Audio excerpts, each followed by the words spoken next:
You're listening to Welcome to Eloma, a podcast for highly ambitious dreamers who get shit done. I'm your host, Kiley Peters. This is a space where we talk about imagination in leadership. Now, I love this concept because it introduces an element into leadership that I think we often forget about, but it can be quite powerful. And I think that's play. When we play, when we imagine, we can explore so many more possibilities. However, I think sometimes so many people struggle with this concept of creativity that they're not creative and they don't have this quote unquote capability to tap into this state of thinking. But I'm here to say, alas, this is not true. Today's guest, artist and leadership extraordinaire, Beth Inglish, shares how she helps organizations improve their culture and engagement via her one-woman show Keynote, built a community of 10,000 creatives in Nashville, and she's overcome her own trauma and channeled this experience into a more effective and creative form of leadership. Welcome to Eloma, Beth. Thank you so much. Wow. I love that introduction. Well, you gave me a lot to work with, so thank you for that. So Beth, we talked briefly beforehand, but I love the way your brain is attacking leadership. So talk to me a little bit about the professional mindset behind creativity and whether or not one is quote unquote creative. Well, here's the truth. We're all creative. But see, dun, dun, dun. Dun, dun, dun. Hello. Welcome. If you don't feel like you're part of this club, you surely are. But see, when we grow up, we attach creativity with artistic skills, which is just a subset of how we are able to express our creativity. So whether or not you can create music or art, it doesn't matter. Those are skills that are developed with creativity. We are all created. We were created on this earth to create. It's as simple as that. And whether that we are creating solutions to problems, creating new ideas for processes, creating new ways to help people, we're all solution-based thinking. And this is where creativity can come into play. And so whether or not you think you're creative or not, you truly are. So I would encourage you today to just be mindful of all of the things you do throughout the day and decide if that's something that's creative or not. And let me tell you, you're going to find so many things that you do that are creating solutions to problems, creating options, creating new ways of doing things or making connections in new ways. You're going to discover that you do this all throughout the day. I mean, simply by putting an outfit together in the morning or cooking a meal. These are all opportunities for us to create, even in the smallest ways. And if we can do the small things, we can do the big things. So we are all creative. It's as simple as that. I love this. Within the first minute or so of the show, you've just smashed open this idea of creativity. And I love that perspective because it sounds so simple, but creative is a derivative of to create. And as you just mentioned, we create things all day long. We just don't maybe necessarily think of it in the same way. And so I love that. Yeah, it's all about how we are raised. And if you think about it, we only attach creativity with the things that are artistic. And so when people say, I'm not creative, what they're really saying is, I don't think I have any artistic skill. But really, they're cutting themselves short because when you say I'm not creative, you're automatically putting a block to your creativity in the first place. So you have to first engage that you are creative. I am creative. And then see what happens. You have to claim it. Claim it. So, okay, Beth, if somebody is listening and they're like, okay, I hear what you're saying, but I'm one of those people who struggles with this. What are some ways they might be able to remove or break up that block that they've created for themselves? Well, first off, you have to start with your mind, body, and spirit. And I know, look, we are creations of this earth, right? We are living, breathing things that create, just like a leaf grows, just like a flower blooms. Like we are part of this whole world, the fabric. We're all connected, right? So if we think that we're not creative, then we've automatically cut ourselves off from thinking that we grow, because to grow is to be creative. And so if we can put ourselves in a position to be open to, in a way that is curious, to imagine, like we first to start with our mind, we have to be curious. Imagine, what does that mean? Come up with a list of solutions to a problem you have and think of as many as you possibly can. That's you being creative. How many times do we make a list of all the things we have to do and then organize it in the best way possible? That's being creative, given all the tools that we have to do the things that we do. And for many of us with busy lives, we have to juggle this every single day. So we're creative with our time every single day. So I love this perspective. It's so freeing. Well, I mean, creativity is meant to be freeing. It's meant to give us endless possibilities. If you think the sky is the limit or whatever, you hear all these cliche things, it's because it's possible. It truly is. We're only limited by what our mind believes is possible. So start with your mind and then get into your body. You know, I love to create, right? I'm an artist, right? So this is all comes very natural to me. This is why I teach people how to do it, because it's like breathing for me. And another way that you can find yourself being creative is open yourself up. What is your posture like? Is your chest open? I always say if your head, your heart, and your hips are open, then you can have energy flowing through you, which means creative insight can reach you at any time. Okay. So just to jump around a little bit here, you just talked about how you teach people to do this. Like what's one of the tips or a couple of tips when you work with people, especially those who are like struggle city, the ones who are like really resistant? Like when you're working with them, what are like the top couple of things that you challenge them to do? Well, first, I do this in my keynote from stage. That's what I mean when I work with people. Yeah. I get them engaged with their bodies, with their breath. I get them thinking about how creativity can flow through them and noticing how they feel in their body and whether or not they feel blocks. So first off, we have to have awareness. If we're blocked, we have to have awareness of where we're being blocked and then an idea of what to do next. And so it's a process. Creativity is a process. Just like coming up with solutions is a process. Leading people is a process. So we have to become process oriented. And so I teach people through my stories and my examples on how we can open our minds to imagine what is inside of us already. Where do we want to go and how are we going to get there? Because it is a process. And so we have to imagine the steps that we have to take in order to get the result that we want. Okay. So I love this. Talk to me a little bit about the relationship between creativity, imagination, and process. Okay. So imagination starts in your mind. It's more conceptual. So our imagination is where it all begins. Creativity is really the act of putting that imagination into process, right? So creativity is the process. We break it down into steps because you may have an idea, you may have a process, but it doesn't get you to your result. So if you go back, work with the steps within that process and see if you can get a different result in the end. And that's what's the beauty about being an artist, is that you live in the process. That's where you stay. You may have a goal to create something, and that's great. Like these paintings behind me or around me in the videos. If you're watching by video, this is the end product. But once you're done, you're like, I want to get back into the process. That's why you see even a lot of entrepreneurs, they build something and then they move on. They want to build something new. It's because they love being in the process. That's creativity at work. Well, and I love that too, because you always hear people talk about the creative process.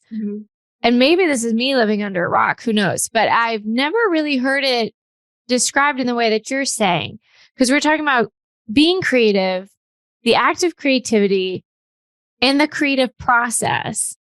And I've never really connected all. And then we talk about ourselves as creators. Some may call themselves an artist, an entrepreneur, whatever you name yourself. But I think that's so interesting, is that this concept of creativity, imagination, and process, and the idea that like most people think of being creative as like a sloppy situation, but that there is a process to it. Well, yeah, creativity actually works best when it has some boundaries to it. Can you provide any examples? Well, sure. So if I'm a mark making artist, you call me a gestural expressionist if I'm painting, right? So I'm going to choose 3 colors, 1 brush, 1 canvas, and then see where it goes. Where I'm going to make a pass at using one type of mark, let it dry, another type of mark, let it dry, another type of mark, just to see experimentally, how do the colors interact? What do the layers look like? Am I reaching what I'm trying to create? And so it's just a matter of doing the work, reflecting, doing the work, reflecting. This is the process in which we create. So, I mean, that's just how I would create as an artist. But I mean, the thing that's amazing about creativity is you can create any type of process you want. You can change it. You can flip it on its back and turn it around. It doesn't even matter. Like, it all works because you're learning something new every time that you go through that process. And it's that learning is where we get information that we need in order to get to that result. And what I'm hearing you say is it's an iterative process. Oh, yeah. Like you start, you do the thing to the best of your ability, you learn, you go back, you review, maybe you make some tweaks, and you start again. Yeah. But then if we back that all the way up, it's the mindset of imagination and understanding, or at least contemplating what is potentially possible.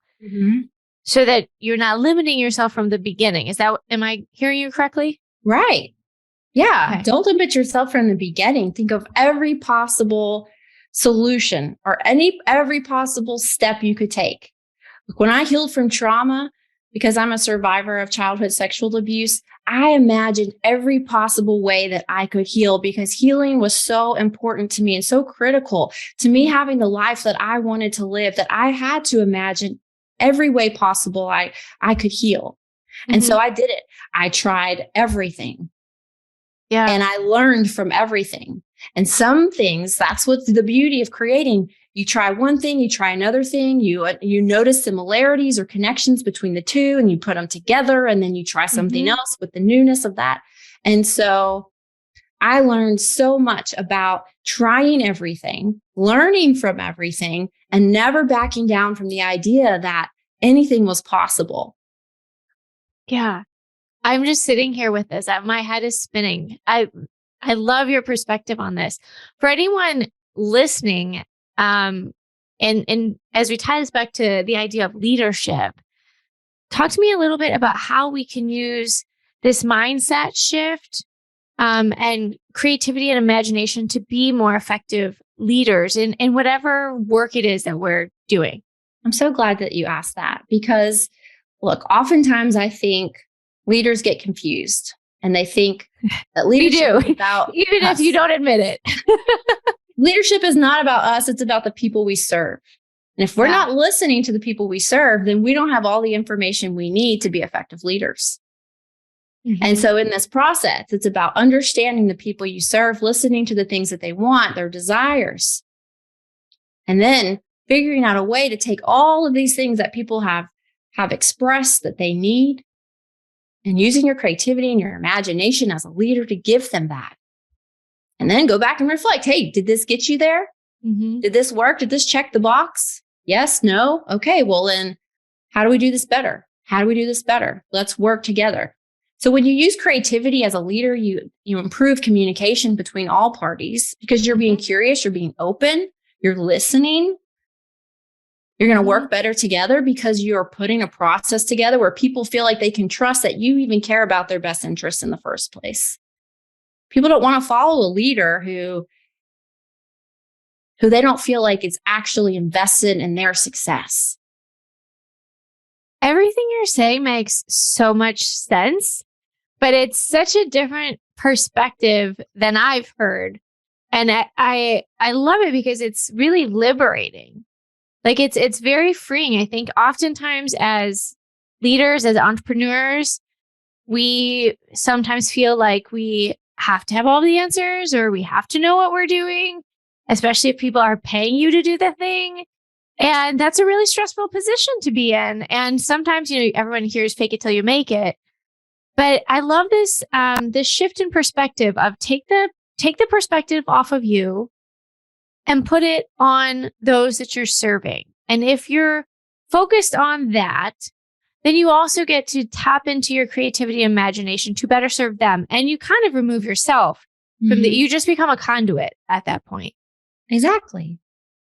I think maybe we put this pressure on ourselves because ego is so much involved in leadership.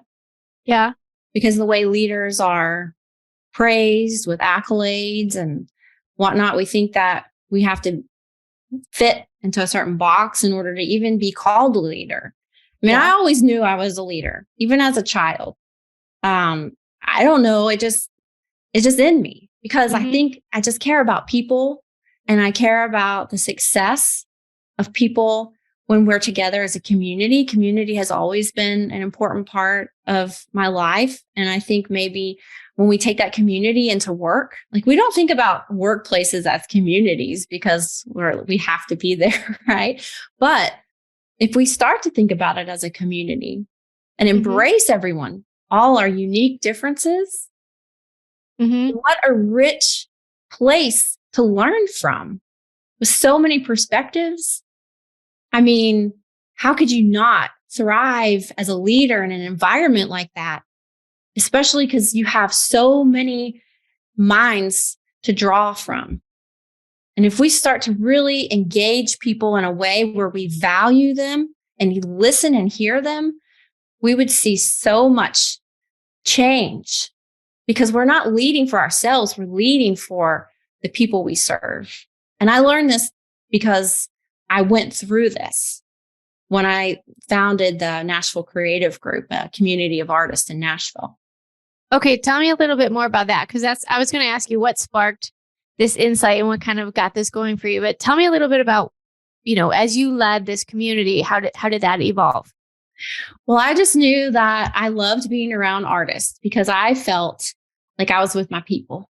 That's what we all crave as humans, right? A bunch of weirdos just like hanging out together, right? And a bunch of people who have these wild ideas and we're all sitting in the same room. And I learned that when I could just listen to them and hear them, that's how I could plan my next meeting. I would host these meetings every single month. I did this for about 8 years and bringing artists together face to face in a room to learn from each other.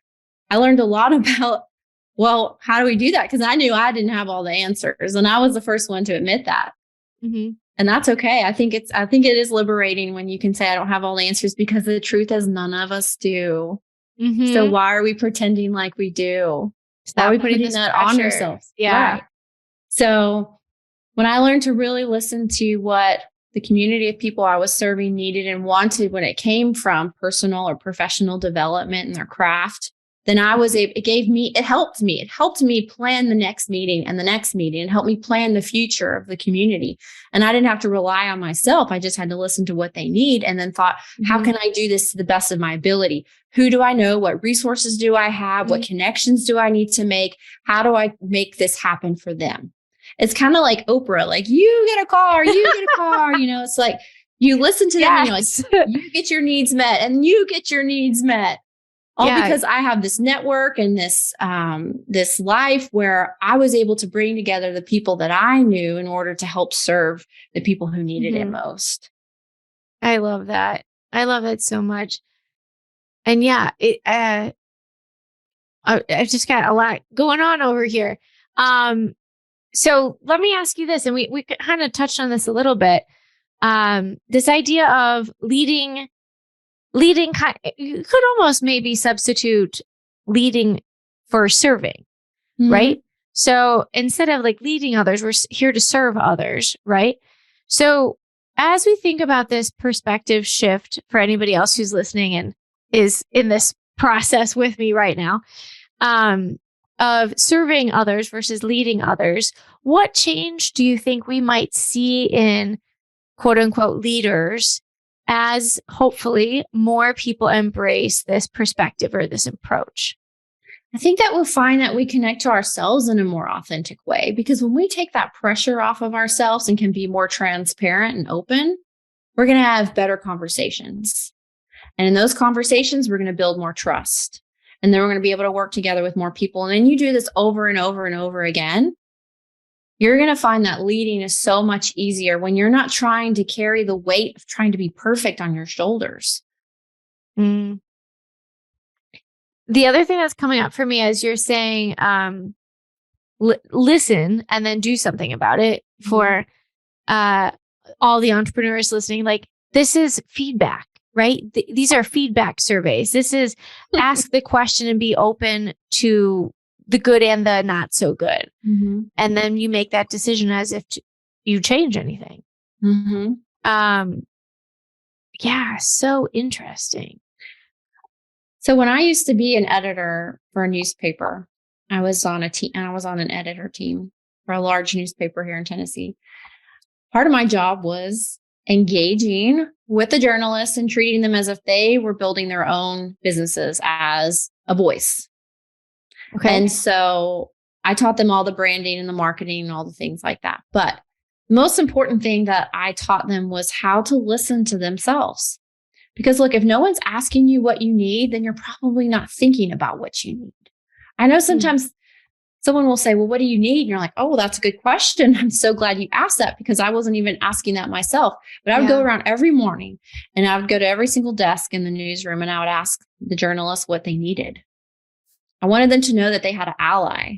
So if they did need something, they could come to me, even if it was out of my scope or my work or whatever. I had at least the authority to where I could go to someone and say, hey, we have this problem, we can fix it. Or I can go fix it with this other problem, or whatever it was. I always tried to meet the needs of them, because as someone who's writing for a daily newspaper, you need to stay creative. You need to have abundance in the way that you produce. And so having your needs met, I think, is an important start to being able to create the kind of work you want to create. And most of us, I mean, how many people are stressed and burnt out of the work that they're doing, or they feel overloaded? So many. How are you going to be creative in an environment like that? So we need to ask ourselves what our needs are first and have them be met if we ever are going to expect us to create anything worth something valuable to other people. Yeah. What words of advice would you have as to like the most effective way to ask your team what they need? You know, we may have people who have like, they're solopreneurs. We might have people with small teams, and we might have people with 100 employees. Mm-hmm. Like, what do you think are some of the best, most effective ways to just ask that seemingly very simple, basic question, but has so much behind it? I'd say ask them, what do you need? But think about it from a personal perspective, from a professional perspective. Let them ponder on it. We don't need to come up with answers right away. We can have time to think about it. So do you think this is like and maybe it's both. Maybe it's like a daily check-in of like, hey, what do you need to complete whatever it is you're doing today or this week? And maybe it's like a long-term thing of like, hey, we've set goals, personal goals, professional goals, etc. What do you need? What experiences do you need? What resources do you need? Mm-hmm. Something like that, maybe? Yeah, just break it down. Break down all the pieces. And once we start to break it down, then we can see what we're missing. Otherwise, we won't ever know what's truly missing in the equation of how well we do life every day. Yeah, you got to identify those gaps. Exactly. For sure. Okay, Beth, talk to me a little bit about, and you've alluded to some of this, how you kind of got to this point. So I know you just put the finishing touches, and I shouldn't say finishing touches because it's always a work of art is always a work of art, right? Mm-hmm. On your one woman show, that's been a big, exciting thing for you as you've, been building the pillars of that. What kind of, if somebody were to see your one woman show, what kind of journey might they experience? And what were some of the key pieces for you as you put this together as a keynote presentation? I shouldn't say presentation. It's more of a performance. There's like a theatrical keynote performance. We've got entertainment in there. I sing, I play guitar, I talk about art, I do stand-up comedy. I take everything that I have done as big works of art in my personal life as an artist. Because see, here's where it all started. I was creating these big projects. I was transforming fear into joy. That was like always my mission all along, because I was going through trauma recovery. How do I turn my fear into joy? This sparked greater dialogues about joy, accessing joy. People started inviting me in to speak about these projects that I was doing. I learned that, oh, I love to speak. I have something valuable to share. And I started speaking probably more actively about my artistic work 5 years ago. And people were calling me in for leadership development because I had built this community and I was creative. And that's something that they discovered they really needed. And so I was going into corporations, speaking about art and leadership and connecting to yourself, expressing yourself, finding your voice. And it all was very well received. And then I took all of the best stories that I told, all the best art projects that I had produced, and I put them all together in a one-woman show. This was a vision that I had, a few years ago, and I finally did the work, made it, created it, got it on stage, and now I'm able to share all of my best insights from everything that I've learned over the last decade of creating art that is engaging and starts conversations, learning from the trauma lessons that I have gained from doing all the hard work.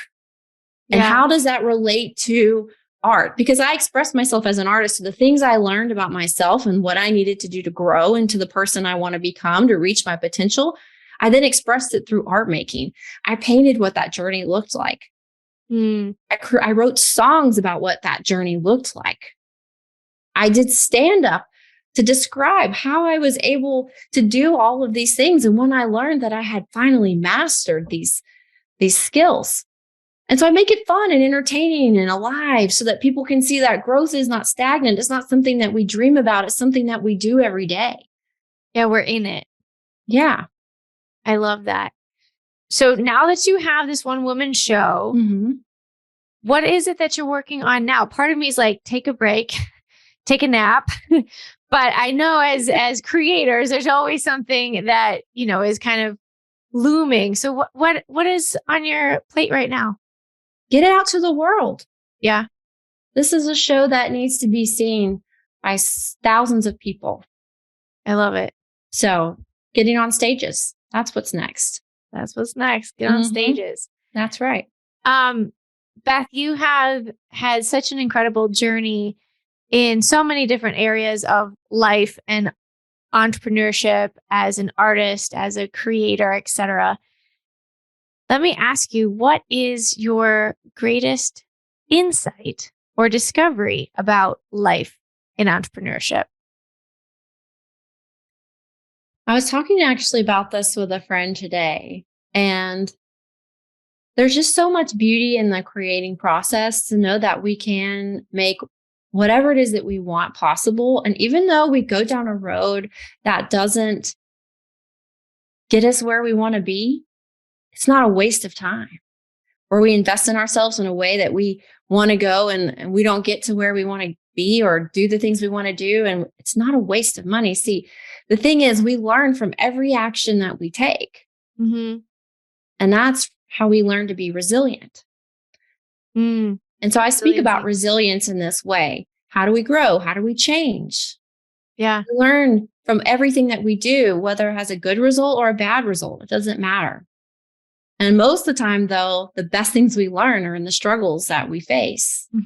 And so no matter how hard life gets or how bleak it seems like the outcomes will be, we truly are the creators of our own destination. Creators of our own destination. I love it. I love that. Absolutely.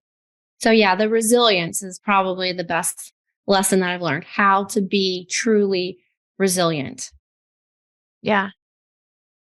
And if you were to give listeners one tip on how to be truly resilient, what would that be?